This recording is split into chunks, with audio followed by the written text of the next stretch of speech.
Hi guys, it's going a little bit better now, so hopefully you can hear me a bit better.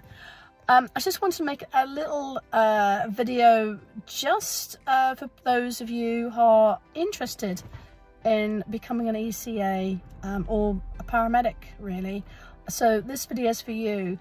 In a job, you either like it or you don't like it, and you don't really know it until you are part of that job, in all honesty, to be honest.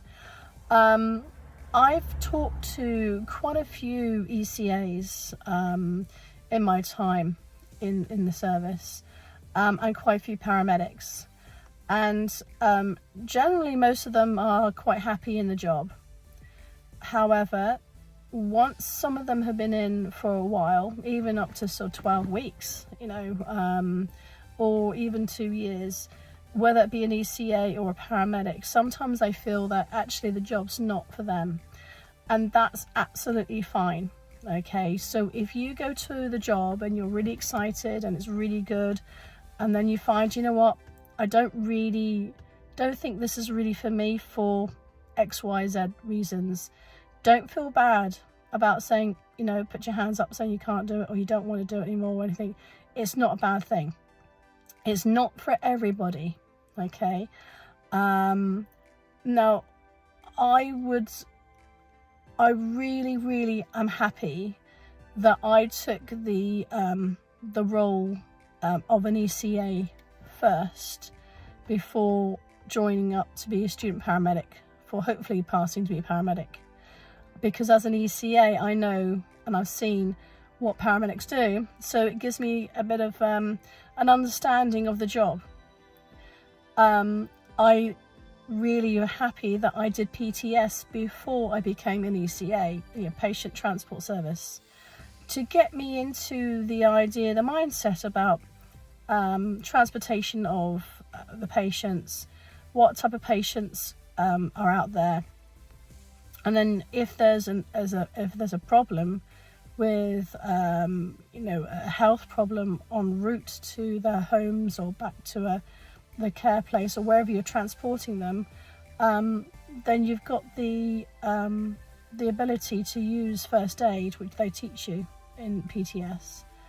But whereas I did the PTS and then did the ECA, it sort of helped me with understanding about patients, but it doesn't help 100% with what an ECA does or what a paramedic does, so I have to say that.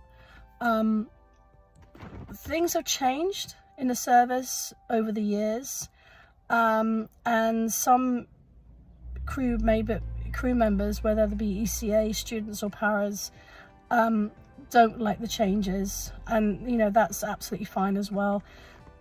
Now, what we have to think about, and this is just me personally, there's nothing to do with the trust, this is my own personal thoughts, so if you think, Freya, that's a load of rubbish, I don't think that's right, then please, that's absolutely fine, but this is my own personal thoughts, let's say.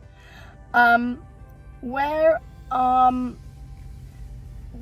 we have changes in giving medicine because of new evidences and structures, and saying, well, actually it's better to do it this way because we have evidence that this medicine doesn't work and this one does in a certain way. We have to grow with our clinical skills in that sense. We have to evolve, let's say, in our medicine understanding and how medicine's actually created and given. If we don't evolve in a skill, we become stagnant and it becomes old, and not necessarily is then at the time correct. Do you remember really a long time ago when they used to do CPR for in the water? If someone's drowned, they kept bringing them out the water.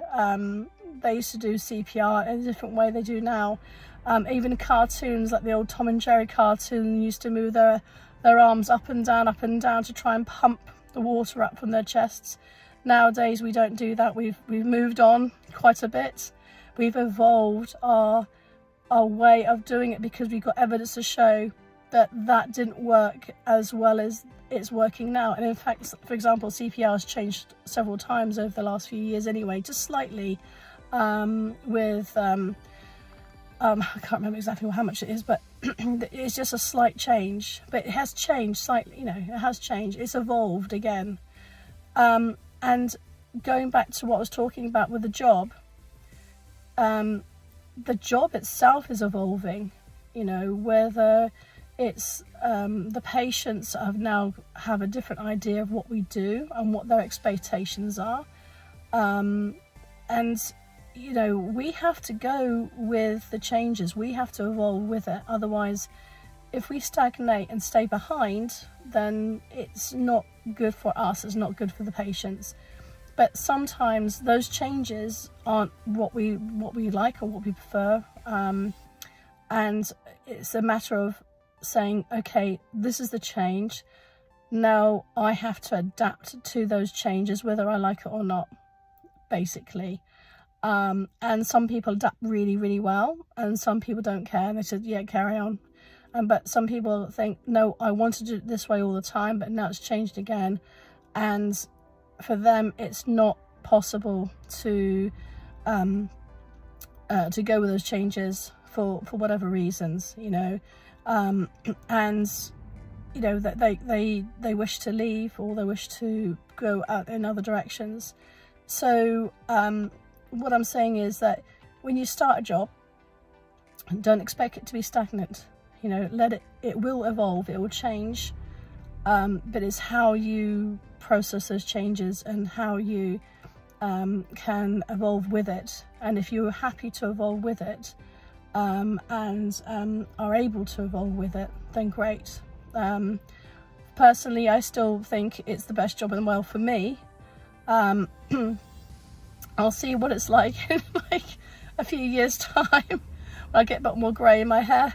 But yeah, we'll see. But I just wanted to put that out there. Please do leave a comment below on your thoughts on this. I know some of you had some really bad experiences, and it's really, really sad and upsetting to hear. But that's the reality of it. It's not all going to be flowers. It can be quite a gritty, difficult job. But we can't live in a fantasy world, you know. Sadly, I love to, but we can't. So please do put your thoughts down, your experiences down if you want to. Please don't name patient names, don't name locations, just, you know, what happened. And then maybe other people can learn from that as well. Okay, right, I've got to get going, and I shall see you soon. Take care, stay safe. Bye bye for now.